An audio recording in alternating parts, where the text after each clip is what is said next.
নামাজ, রোজা, সদাকার চেয়েও বেশি ফজিলতের একটা আমল আছে, সেটা কি আমি কি তোমাদের জানাবো না?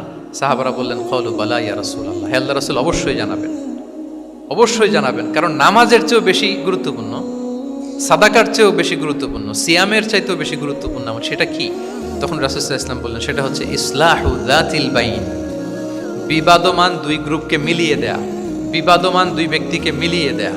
এটা নফল নামাজ, নফল সাদাকা, নফল রোজার চেয়েও বেশি কি ফজিলতপূর্ণ, বেশি গুরুত্বপূর্ণ। আমরা তো মনে করি শুধু নামাজ পড়লেই বোধহয় আমি অনেক সওয়াব পেলাম, রোজা রাখলেই সওয়াব পেলাম, শুধু জিকির করলে সাদাকা করলেই সওয়াব পেলাম। কিন্তু রাসূল সাল্লাল্লাহু আলাইহি ওয়াসাল্লাম বলেন যে দুইজনের মধ্যে একটু মনোমালিন্য তুমি মিলিয়ে দাও, এটা এর চেয়েও বেশি সওয়াবের। আল্লাহু আকবার। দুই গোষ্ঠীর মধ্যে দীর্ঘদিনের ঝগড়া মিলিয়ে দাও, এটা এর চেয়েও বেশি সওয়াবপূর্ণ।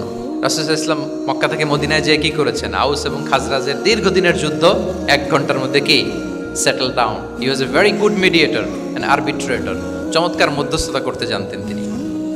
তাহলে এইভাবে উত্তর জানার জন্য শিক্ষার্থীদেরকে আগ্রহী করে তুলতেন। আচ্ছা,